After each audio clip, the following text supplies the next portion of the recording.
መካን ሴቶች የሚወልዱበት እችን ቅጠሏን ሸርፍ አድርገው በሐኪም ቤት ተመርምረው አትወልዱም ሲባሉ እዚች ጋር መተው እችን ቅጠሏን ሸርፍ አድርገው የሚወልዱ ከአዲስ አበባ የመጡ እነ ሁለተ ጊዮርጊስ የሚባሉ አቃ ቤት ያሰሩልን ልጆች አሉ። እዚህ አሁንም በአካል አሉ የሚመሰክሩላት ስራ።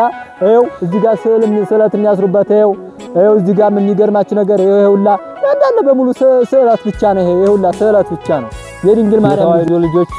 ይህ እንግዲህ ከቤተ ክርስቲያኑ በስተ ምስራቅ በኩል ይሄ የካህናት መግቢያ ነው። ይሄ የካህናት መግቢያ ነው። እንግዲህ በሩን እያያችሁት ነው። ከዚህ አንድ እርምጃ እያያችሁ ነው። አንድ እርምጃ ይኸው ስሩ የበቀለበት ነው። ይሄ የአባቶች መቃብር ነው። ይሄ ራስኪያቸው ነው። ከዚህ ጀምሮ እንግዲህ መቃብሩ እስከዚህ ነው። ይህ መቃብር እመቤታችን ቅድስት ጽዮን ማርያምን ታቦተ ሕጓን በደናገል በድንግልና ያመጧት እዚሁ ተሰውረው እዚህ የበቀው ናቸው።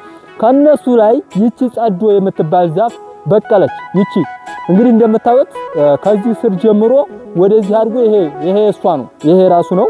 ይሄ እንግዲህ የምታዩት ይሄ መካን ሴቶች የሚወልዱበት እችን ቅጠሏን ሸርፍ አድርገው በሐኪም ቤት ተመርምረው አትወልዱም ሲባሉ እዚች ጋር መተው እችን ቅጠሏን ሸርፍ አድርገው የሚወልዱ ከአዲስ አበባ የመጡ እነ ሁለተ ጊዮርጊስ የሚባሉ አቃ ቤት ያሰሩልን ልጆች አሉ። እዚህ አሁንም በአካል አሉ የሚመሰክሩላት። ሮማን አክሊሉ እህታችን አትወልድም ተብላ ብዙ በሽታ የነበረባት ልጅ ናት። በነገራችን ላይ ከዚህ መታ ይችን ጸዶሻ መታ ይችን ቅጠሏን ሽምጥጥ አድርጋ ከዚች ስዕለት አስራ ይኸው እዚህ ጋር ስዕለት የሚያስሩበት ይኸው እዚህ ጋር የሚገርማችሁ ነገር ይኸውላ እንዳለ በሙሉ ስዕለት ብቻ ነው። ይኸውላ ስዕለት ብቻ ነው። የድንግል ማርያም ልጆች ማርያምን ነው የምላችሁ። መታችሁ ችግር ያለባችሁ ሰዎች መጥታችሁ ስልክ ቁጥር አለ፣ በውስጥ ስልክ ቁጥር እንጽፍላችኋለን። ችግር አለብን ከሷ ቤተክርስቲያን ደርሰን መምጣት አለብን ለምትሉ አዎ መውለድ የምትፈልጉ የውስጥ ደዌ የኤችአይቪ ይሁን በጣም የካንሰር ይሁን መታችሁ ይችን ጸዶሻ መጣችሁ አስባርካችሁ ነው። አዳ ካህናት አባቶች አሉ እዚህ ካህናት አባቶች ይባርኩላችኋል። ከባረኩላችሁ በኋላ ይችን ጸዶዋን ሻመጣችሁ ይዛችሁ ሄዳችሁ ትድናላችሁ፣ ትፈወሳላችሁ። የድንግል ማርያም ቤተሰቦች እመኑኝ ትፈወሳላችሁ። አዎ እንግዲህ እያያችሁ ነው። እንግዲህ ይሄ መቃብሬው ተዝቆ የተቀበረው ነው እስካሁን ድረስ። ይሄው እንግዲህ